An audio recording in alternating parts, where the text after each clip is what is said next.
O le a tātou Tapua'iga atu I le atua.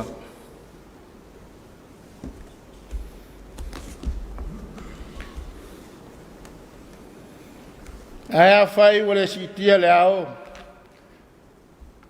O na leo malanga leo I lātou. Ina se iau o I le aso e si tia ai. Tātou te talo mo le nganga paia. Nganga paia e o lo mātou whasoa soan siri. Wa mātou punu na wina lava lo wa fio mai. Se e tautoro ina le Tapua'iga lo wa tunu a whaia nei. Mātou whaatangsia I lo wanga le lei le ria. Nei e lo whangia lo mātou whaatau waa. Ma lo mātou mātitiva I le nganga. A fio maia. Se e baptiso ina o mātou loto Tapua. E ofo ina tuaile nei Tapua'iga I lau fio I le nganga ma le wha maoni lava. No Yesu lo mātou ali I ma lo mātou whaola. Wala tuaile mātou ke talo. Amen. O le whaitauina o whianga pa ia lo tātou atua. Tusi filfilia mo le nei aso. Tusi o e soto I lona mata upu e whasa fulu.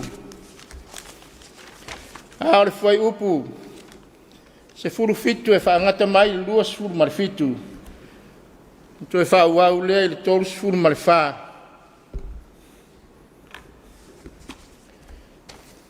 E whaangata I le tolu fulu ma le walu. Ai o te whaitauina. Nisi whai upu. O a whianga pa ia alo tātou atua. O nau whitia leo le whare whitawhai o le whapopitonga I leo. Ua tumu fo I le malu malu I le pupula o le alii. Ua lema whaia fo I e mose o nau rufale atu I le whare whitawhai o le whapopitonga. Ua nofo leo I o na lunga. O le pura foi o le ali ua tumu ai le malu malu.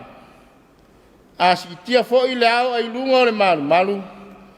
O no atu ai leo le whanaunga Israelu le lato malanga Ai a whai wale sikitia le au. O na leo malanga leo I lato. Ina se ia I le aso. E sikitia ai. Wa le au le ali isa I lunga lava o le malu malu I le au. Sa iona lunga fo I le afi le po. I luma o le ainga uma o Israelu. I lana tau malanga Whamanuia mai le atua I lo tātou whaitau ma whaanolongo I nisi o na whionga pa ia. Mai e tu mau tu lava I a te ia lo na lava vi inga e whaavau. Whaavau lava. Amene. O le launga sa mamaru o le tua tu tasi pa ia, le tama le alo ma le ngasa. Le amaua sina upu e tai nai tātou te mawhau fa le nganga iai. Mai le tusi sa tātou whaitauina e soto I lona ta upu e fast furu.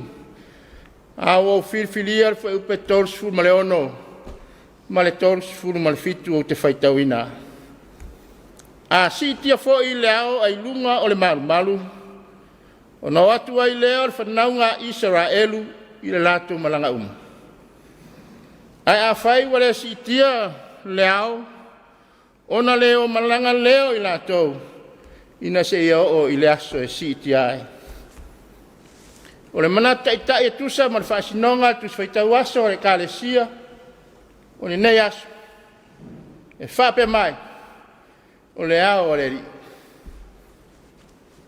A tala noa loa I le upu ao. O na manatu lea o le ao ua whaatsaina I mea e vave o na mawai. Leo lo tautala I ai le profeta Hosea. E wharai mai. Sa ea se mea o te whaia I a te oe.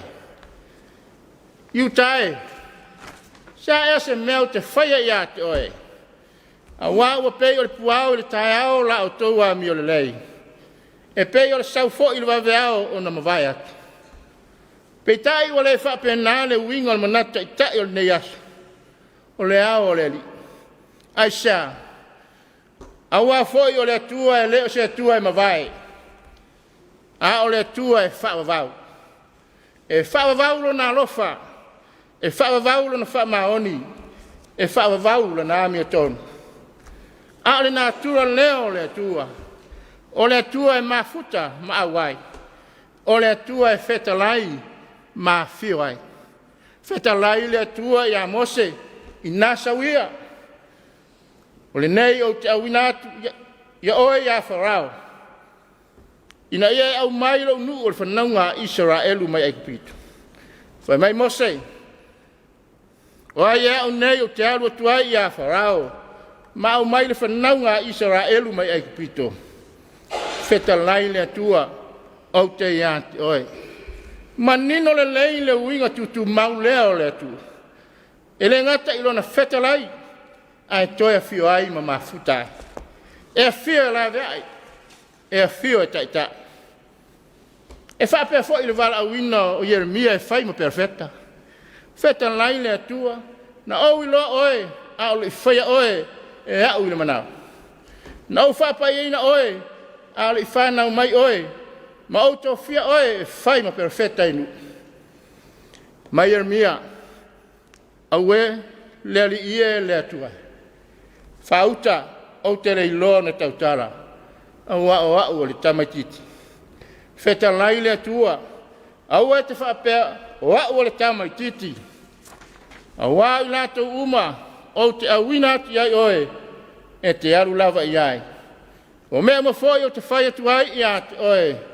E te whai atu ai lava. Awa e te whewhe. Awa o te iati oe lava i ati oe. I oe, o le winga tutu maulama lea ma le natura o le atua. E le ngata o ia o le atua e fetalai. A o ia o le atua e mafuta ma awai. O ia lava o le atua e a fio ai. A wā o le atua e whamaoni. O ana forforanga. E whamaoni lo na alofa. E tai e pui pui ma la mea. Maenga ne o le tusia e soto sa tātou whaita wina. Wātangia manino ai le manatu tai o le nei la vaso. Leo lo ua whaapea mai o le ao o le li. O pola ina uma foi o le atua na whetalai atuai i a Mose. Sa matua whaalonga foi. Ma le totoa i ai o lana au auna. I lona whaawasenga ina. I lona vai ina. Ma lona whaatulanga ina. Na ia whai foi mea uma ma le loto usi ustai. Ina ia awalawa ni i lapela pea se mea tasi o lana au aunanga. Wa uma ona whaatu ina o le malu. Ona ufitia leo le whaifta whai o le whaapotonga i leo. Ua tumu foi le malu i le pupula o le ali. Ua lema whai foi e Mose o na urufale atu i ai. Sia le winga o nei mea. O le au i lunga o le malu.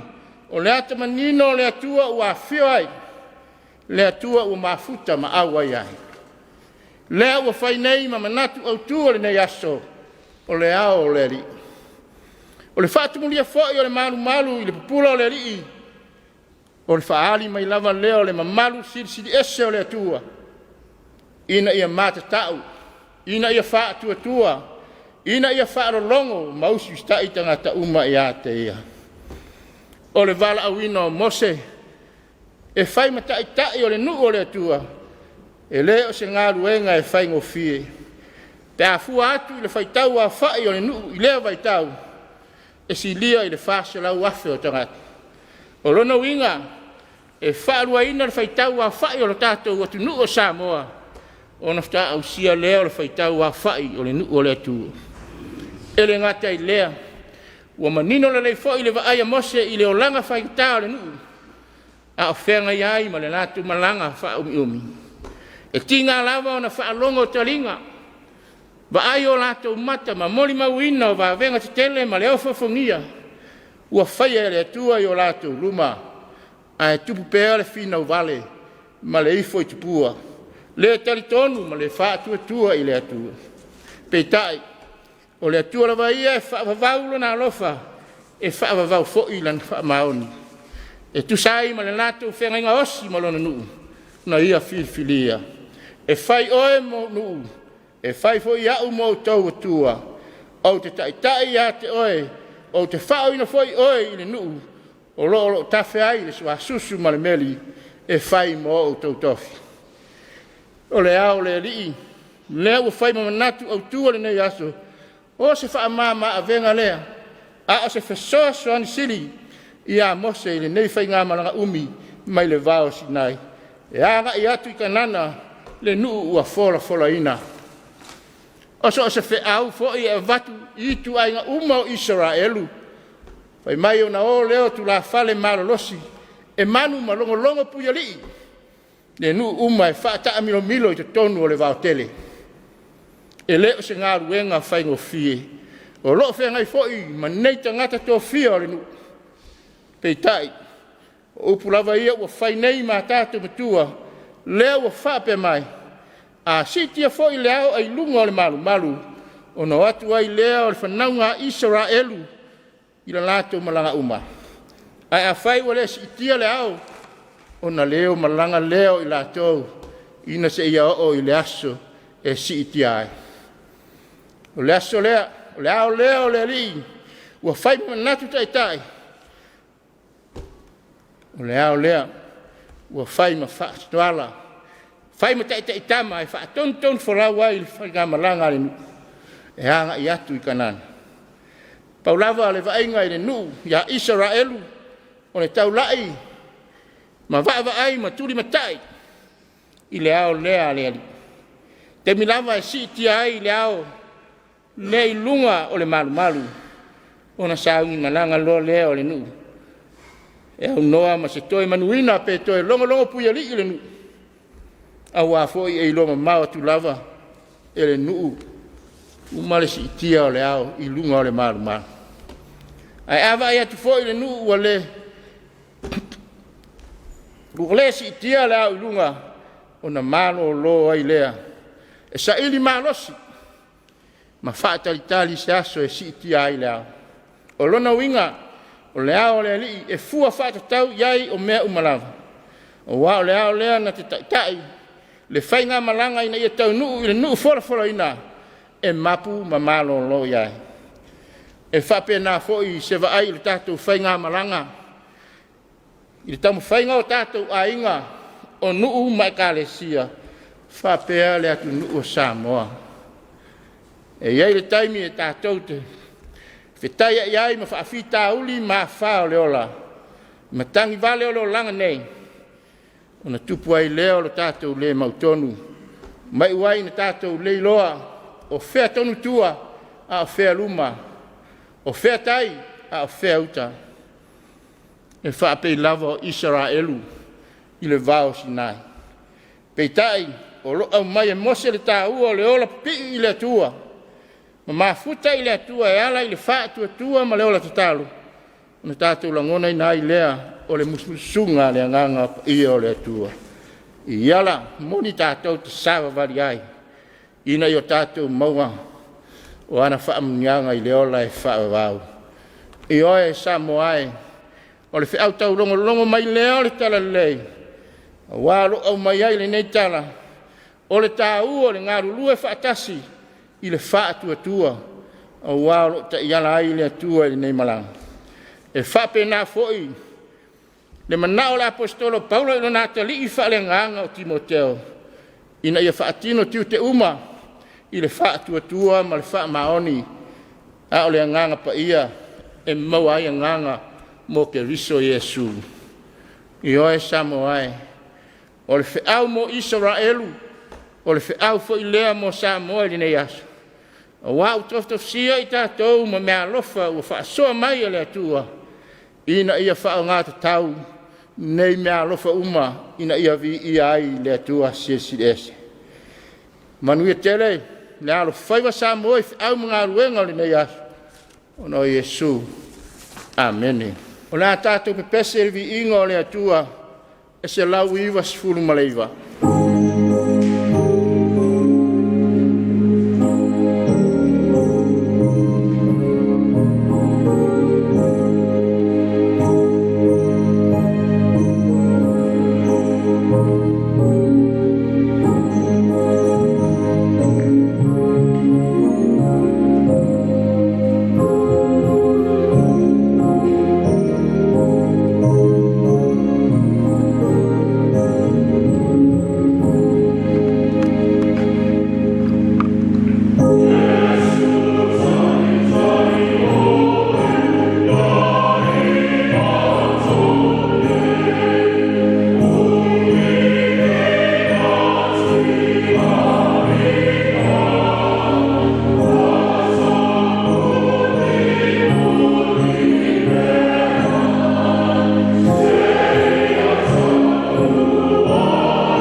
talo le whaaftai, o le talo le whaato senga, ma mamoli atu nisi o tātou mana o iluma o le atua, ma le talo whaamanuia.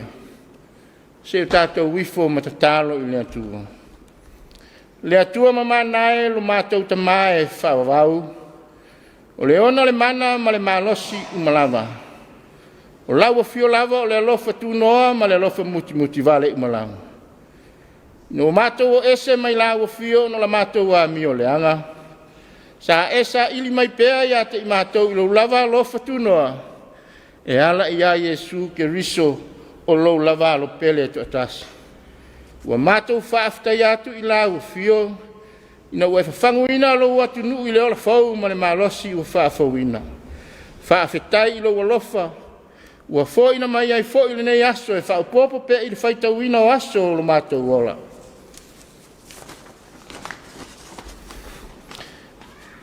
E ui foi ina o loo iai nisi o ainga o loo uala whai mai i whaanoa noanga i le nei Taeao. Ona o le ngata o laulawa wala au pa ia ai whapea foi i whaavelawe tupu whaafua se i le soifua ma le ola. Ai mātou te whaafetaia pea laua fio ma lo walofa tunoa. A wai te avatu lo file mu a toa ma lo mawhanwhana e tafi e se ai i whaanoa noanga i lātou. Mātou whaafetai i laua fio ono nisi atu te tele o le lalulangi o e ua whai paanga ma Samoa i lo lātou wanga le lei ua foina mai ai i lo lātou te mau ainga e atia e ai si o mātou watu nuu. Whaafetai i le nganga sa ili malo i laua fio mātou mātua uma whai ai o na pūlea Samoa na lama tangata.